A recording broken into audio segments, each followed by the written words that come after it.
During a fishing trip, I injured my back, resulting in severe pain that left me unable to stand up straight. My mother-in-law, Emma, a professional masseuse, noticed my discomfort and kindly offered to give me a massage. Gratefully, I accepted her offer and lay down on my stomach. Emma positioned herself next to me and began kneading my back, having previously applied oil to it.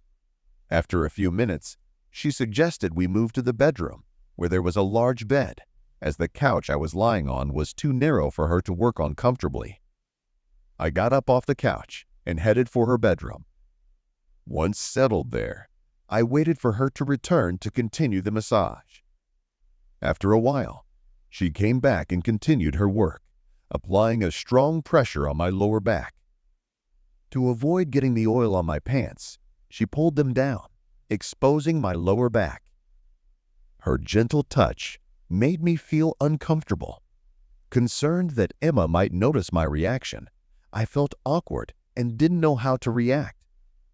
She continued the massage, and my mind began to wander into fantasies. When she finished massaging one side, she asked me to roll over so she could work on the other side. I was about to say I'd had enough, but Emma started to roll me over herself. I bashfully lowered my eyes, realizing that she had noticed my reaction. She continued rubbing, pretending not to notice. Either from fatigue or from the joy of seeing my reaction, she began to breathe deeply, moving her hands vigorously. Every now and then, her hand would lie on the bed, pressing against me. Emma continued her massage, her other hand resting on the bed. I couldn't help but wonder if she knew what was happening to me. I enjoyed the massage for a few more minutes, after which she covered my lower back with a towel and said that was it for today. I decided to lie down some more to calm down. Later, my wife, Lisa, and I went to the bathhouse and then headed home. At home, Lisa put our son to bed, wanting to spend time together, but my back was still hurting. The next morning, she called her mom and arranged another massage session for the evening. After taking my son to daycare, I called work to let them know I would be gone. I spent half the day in bed, counting down to 5 o'clock. I took a shower to relax and clean up, hoping not to embarrass myself this time. Around 6, I drove to Emma's house. She met me in my robe, and after washing my hands, I went straight to her bedroom. I lay on my stomach, ready for a massage. Emma came into the room with the oil and sat on the bed. I lay there, eagerly awaiting her next moves. She didn't ask me to roll over this time, so I suggested it myself, and she agreed. Lying on my back in front of her, I tried to relax. She continued to massage me, working my shoulders with one hand and leaning on the bed with the other. I decided to make a move, placing my hand lightly on her back. Her breathing quickened, and I closed my eyes, not wanting to embarrass her. Unable to stand the tension, I leaned closer, which led us to the point where I did what I wanted to do.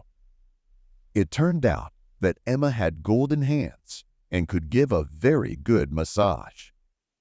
After getting to know each other for a long time, we decided to continue our sessions in the following days. For about a month, Lisa and I were busy renovating our apartment. All that was left was to paint the radiators.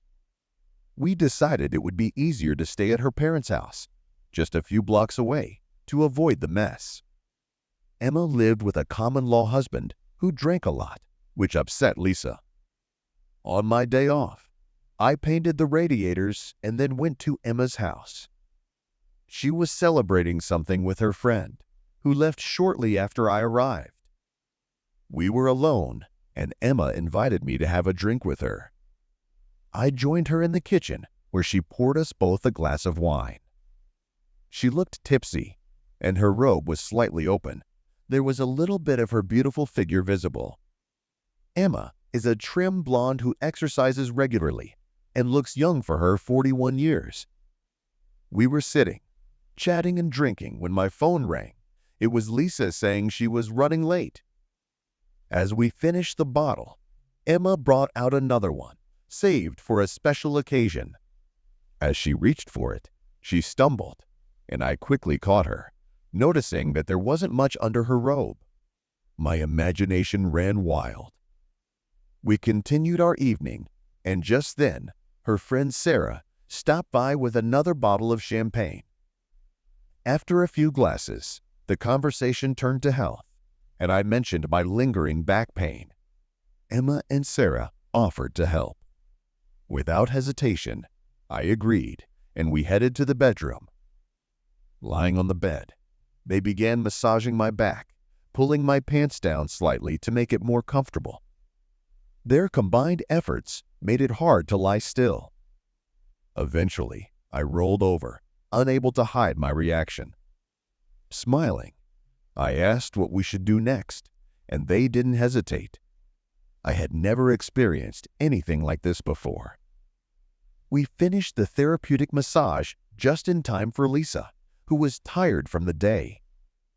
She went straight to bed, and I stayed behind, pondering the unexpected turn of events. To be continued.